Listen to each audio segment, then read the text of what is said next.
My husband's job keeps him on the road a lot, so we didn't have much family time.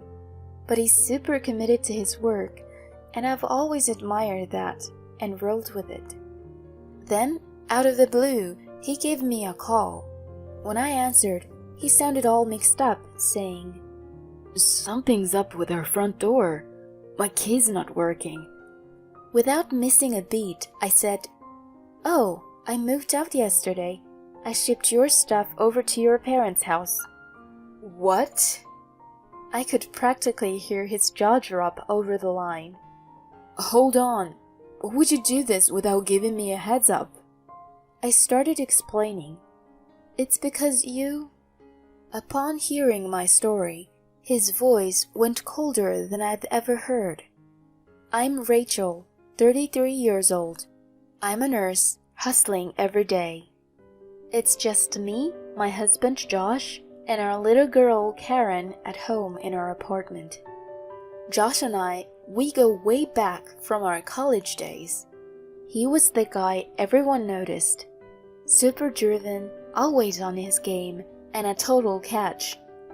I sometimes wonder how a regular girl like me snagged him. We stayed strong post-college, and fast forward, he popped the question, and we got married 5 years back. Karen popped into our lives the following year. Our daily life is pretty smooth sailing, with barely any squabbles. To an outsider, we probably look like a dream team. But there is a little wrinkle. Josh runs this small company and is all in. He works late nights. He even slept at the office when things were hectic. He does remember to send gifts for birthday or Christmas, but he's never there for actual moments. He's flaked on us a bunch because work's pulled him away. I get his work's intense, so I try not to sweat the small stuff. But it tugs at my heartstrings when Karen says, "I guess Daddy's not coming back home tonight." And here's the kicker. For the crazy hour he works, his paycheck's kind of light. We're not scraping by or anything, but I foot most of our bills. He did once say, "Look, business is tough right now, with the economy and all. I hate dumping everything on you. I really do." I told him, "No need to feel bad. I'm just worried about you burning out." "Trust me, I'm tougher than I look. Stick with me a bit longer. Once things level out, you can ditch that grueling nurse job." He seemed genuinely remorseful, and honestly, that made me second-guess my concerns. I figured maybe I'm being too hard on him with the money thing. I chose to back him up even more.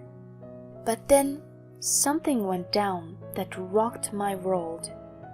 That particular day was total mayhem at the hospital, with emergency left and right. Doctors were on edge, and us nurses were hustling non-stop. Being the newbie, I was still trying to fit in. Just when you think things couldn't get crazier, a bunch of critically injured patients rolled in. Among them was this toddler, maybe 2, out cold after a car accident. His probable mom was with him, looking white as sheet. Over and over she pleaded, "Stay with me, Dan." My heart just broke, thinking of my own kid. All I could do was hope and pray for him. The ER was buzzing, and I was right there, assisting in surgery. Every medical professional at the scene was giving it their all to save this little kid's life. A few hours in, we successfully wrapped up the surgery. I headed over to the family waiting area to update them on the boy's condition. As I got closer, I was riding high on relief that the little guy was okay. But I wasn't ready for what came next.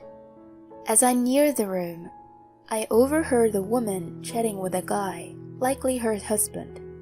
I was about to jump in and update them when I saw the guy she was with. Hold on. Was that... Yep, there he was, My husband, Josh. I'd recognize him anywhere, and he was even wearing the suit I picked out for his business trips. Eavesdropping a bit, his voice was unmistakable. "The call about Dan's accident nearly gave me a heart attack. Thank goodness he's alright." "I'm sorry. I just looked away for a second and then he was in the street." "Hey, I've been gone a lot, leaving you to do the heavy lifting with parenting. I can't put this on you. Let's just be grateful he's okay." He then pulled her into a hug. My brain was in overdrive. What the heck was happening? Why was Josh there? Did he just say parenting? Does that mean? As much as I didn't want to think it, the pieces seemed to fit one way. Josh had another life I didn't know about. After that surprise, I was a mess at work, slipping up left and right, which wasn't my style. The head nurse didn't let it slide. I took her critique. I mean, she was right, but I could tell she was worried. "Rachel, you're off today. What's up?" Taking a deep breath, I told her.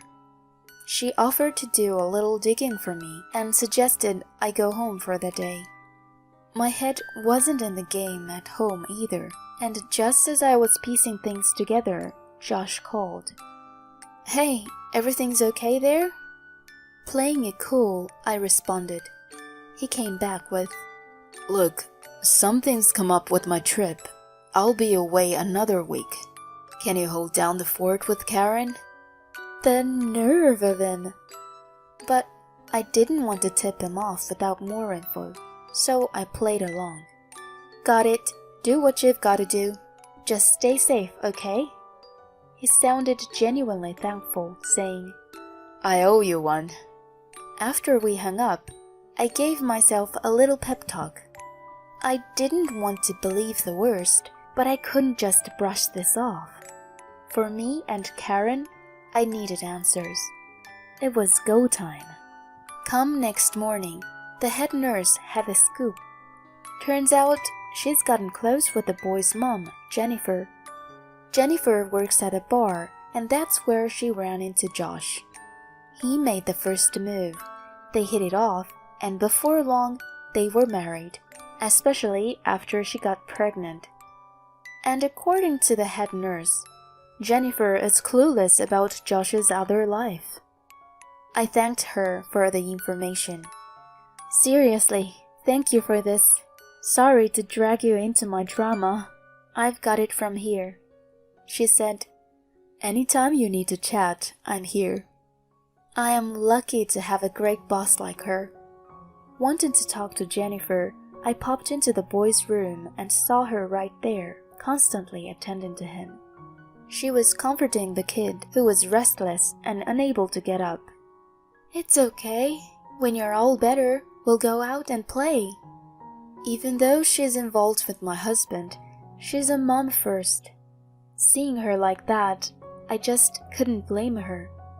I get the whole mom thing. When I had a break, I went up to her. "Hi there. It's great to see your son getting better. Here's hoping he bounces back soon." "Oh, Rachel, right? Thank you. I'm just so relieved he's okay." "You look worn out. Make sure you're not pushing yourself too hard. How about taking a little break?" I led her to the break room and decided to probe about Josh. "Your husband's really there for you guys. I see him with your son daily. He's super involved." Her reply threw me for a loop. "Well, he's often traveling for work as a photographer." Hold up. Photographer? Did I ever see Josh with a camera? Wait, he did buy a high-end one for Karen's preschool event. He must have spun that into this photographer story. I felt dumb for buying his line about just wanting to snap pictures of our daughter. Turns out, according to Jennifer, he's got some debt, and once that's settled, they're getting officially married. While he griped about making less due to the economy, he was also bankrolling her family. No wonder his funds seemed stretched.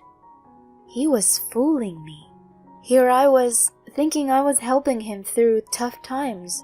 It's not just me, even Jennifer got played by him. I'll never let that slide. A week later, I get a call from Josh post his business trip. He sounded totally lost. Rachel, something's up with our front door. My key's not working. Think it's jammed.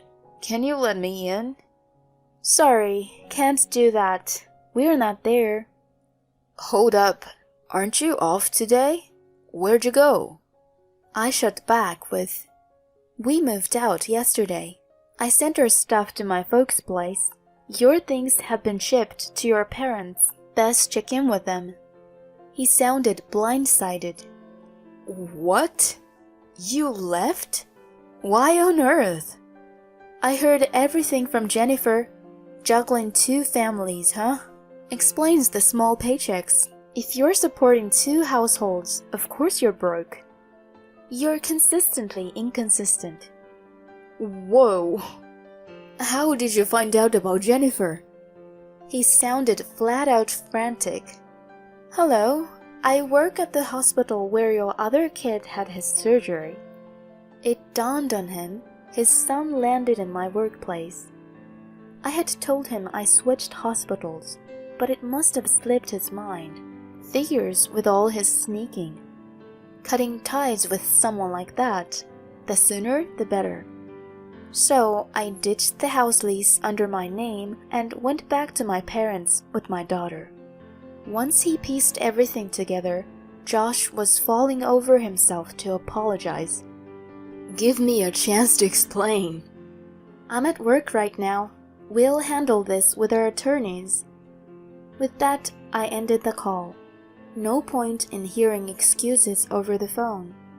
But then, to my surprise, he showed up at the hospital. Where's my wife? He yelled, causing a scene. Thankfully, the waiting room was empty at the time. I filled the head nurse in, took a breather, and we headed to a private room. Josh immediately started with his apologies. She kept coming on to me, and one thing led to another. But you're the one I truly love. I promise I'll end it with her. Please forgive me. I couldn't believe he tried to pin this on Jennifer. How could he think of just ditching someone he'd been lying to? It's not as easy as just breaking up. You two have a kid. How do you plan on stepping up for that child? He looked desperate. That kid isn't mine. She's saying it is, but it's from her previous relationship. Suddenly, a voice rang out. What did you just say? Jennifer had been hiding behind the door and listening this whole time. Earlier, I told her straight up that I was his wife. At first, she didn't buy it, but our wedding photos and marriage certificate convinced her. She'd apologized profusely, even offered to compensate me. But honestly, I couldn't be mad at her. She was also blindsided by Josh's lies. My plan was to get evidence of their fling from her to use against Josh. Seeing her now, Josh went pale. She challenged him. Are you really saying Dan isn't yours? I've never been with anyone else. Want a paternity test to prove it? Josh couldn't meet her gaze, and she seemed to be telling the truth. Both of us gave him a hard stare. After an awkward silence, he came out with, I care about both of you. I want to support both families. Can't we just keep things as they are?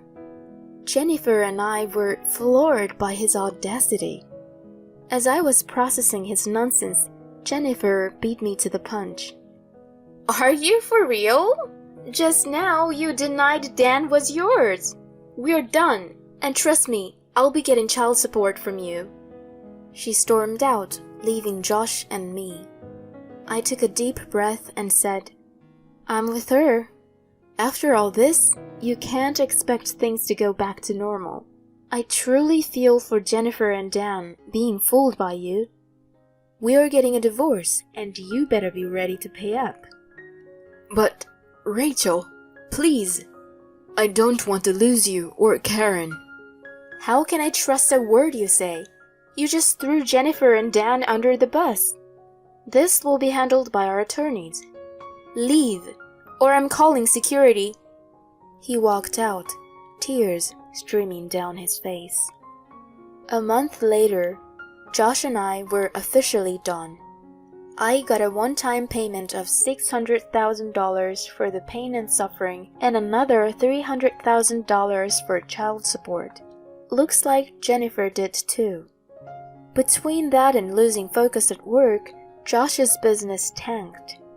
Last I heard, he borrowed from some shady people and is now grinding away in a factory with some rough-looking supervisors. As for me and my daughter, we are staying with my folks, living a peaceful life. They dote on Karen, and she's thriving. Through all this, my main goal is to be there for my daughter and be the best mom I can be.